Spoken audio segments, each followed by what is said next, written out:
If you sleep like that, one thing that'll happen to you is, your sleep quota, if you're sleeping for 8 hours, it'll simply drop to 3 to 4 hours just straight away. Just lie down for 12 minutes and do it, till the last moment, till you fall asleep. You know, there's a North Pole and a South Pole. This means these are the magnetic centers. And you also know the whole land masses, whole continents have been slowly being pulled towards the north, they've been traveling. Why the Himalayas is whatever we're seeing, the Himalayan mountain ranges, that Manasarovar, you will find seashells in Manasarovar because at some point it was at mean sea level. Today, it is at 15,600 feet. So what transported this lake bed, which was at sea level, to this place is the whole Indian subcontinent is crashing into the Central Asian plate. And this is why the Himalayan mountains are still continuing to grow. This is just piling up, it's just a crash. Every year, India is losing about 1.23 centimeters or so. I'm not perfect on the number, somewhere in that range. Every year, India is losing about 1.23 centimeters or something because it's crashing into the Himalayan range and it's piling up. Because the magnetic pull of the North Pole is slowly pulling all the land masses upward.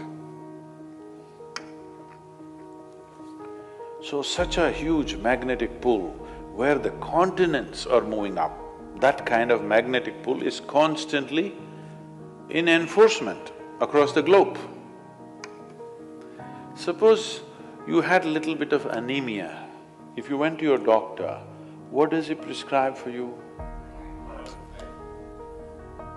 So it seems to be like it's an important ingredient of your blood, yes? So if iron is floating around in your blood, and if I put a very powerful magnet to the top of your head, it is possible that slowly blood may start moving in that direction, isn't it? Let's say if it's a very, very powerful magnet, it may start slowly pulling it up because there is elements of iron in the blood. Your body is designed like this, that your heart, which is the pumping station of the circulatory system, is 3/4 of the way up, not halfway down, because it is difficult to pump against gravity, easier to pump towards gravity, so it's placed here. Generally, all the pipes that are flowing down are larger ones, what is going up are much finer ones. As it goes up here, they're almost hair-like.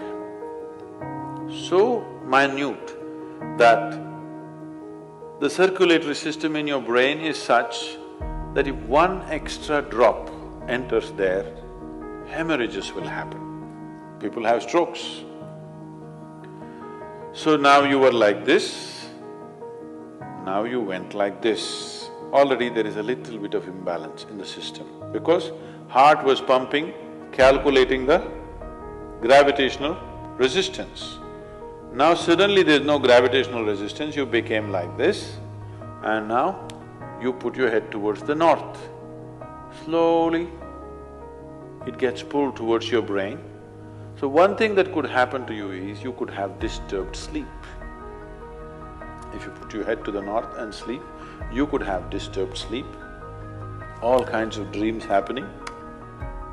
If you are in your old age, it is possible that you can have a stroke or you could just die in your sleep. It's very much possible. Not that if you sleep one day you will fall dead. Every day, every day, every day, if your bed is arranged that way, that every day you are sleeping, put your head to the north, you are asking for trouble. Some kind of trouble, we do not know what kind of trouble you will get, that depends on the strength of your system. If it is weak, very weak, you may fall dead, or you may get a stroke, or you may just get disturbed sleep, you may just have nightmares, or during the day you act funny.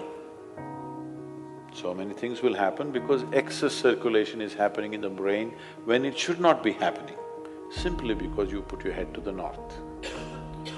So in case you go to South America, then you should not put your head to the south. If you went to Australia, you should not put your head to the south. You can put it to the north, out there. In the northern hemisphere, you do not put your head to the north. East is best, northeast is okay, west is all right. South, if you must, north, no. Tonight before you go to bed, spend at least 12–15 minutes reminding yourself, you're neither this body nor this mind. Just lie down and just remind yourself, this body is not really you. Do you know, if you live for about 60 years, you're… on an average, most human beings are eating anywhere between 1100 to 1400 tons of food. So that means even what you think is my body is not this, it's changing every day. New input is happening and old things are going away. So 1400 tons, you don't carry that much of weight right now. So obviously, what you have as a body right now is just a transient amount of food and soil, isn't it? Hello? So what you think is mine also is not it, it is just all the time changing. So at least try this much. What is my body is not me. What I think is my mind is not me. It is mine right now for use, but it's not really me. Just… if you're not able to do it, just link it to your breath. Inhalation, I'm not the body. Exhalation, I'm not even the mind. Just lie down for 12 minutes and do it, till the last moment, till you fall asleep. This is something you must notice. Most human beings, when I say most, I'm very generous with the percentage, 99%. 99% of the human beings never notice that moment when they're slipping from wakefulness to sleep. They will simply go off like that. If they're alert, they cannot sleep. But there is a way to sleep in an alert manner. If you sleep like that, one thing that'll happen to you is, your sleep quota, if you're sleeping for 8 hours, it'll simply drop to 3 to 4 hours just straight away. Now that moment when you're passing from wakefulness to sleep, if you can still be conscious that I'm not the body and I'm not the mind, believe me, something remarkable will happen. Why does one person need, well, by prescription these days, 8 hours? And why another person can do with half of that?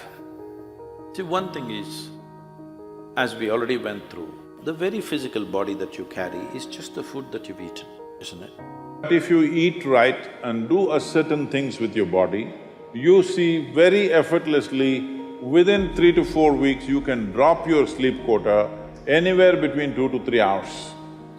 1.5 to 3 hours very easily you can drop if you just eat consciously and just learn to sit properly, just the posture, your geometry of the body and what goes into the system. If you just manage these two things, you will see sleep quota will just come down like that. At least 40 to 50%, the food that you eat must be alive. You eat dead food and you want to live, this is a little difficult thing to do, because you have to raise the dead now.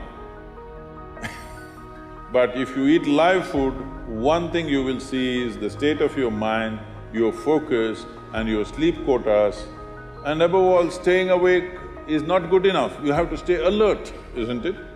How alert you are, how focused you are, only to that extent everything yields to you in this world, isn't it so?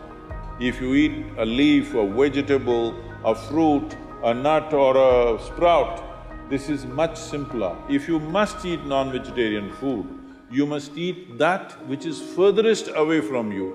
So generally, fish and water life is furthest away from you. So if you must eat non-vegetarian food, fish is the best thing to eat that way.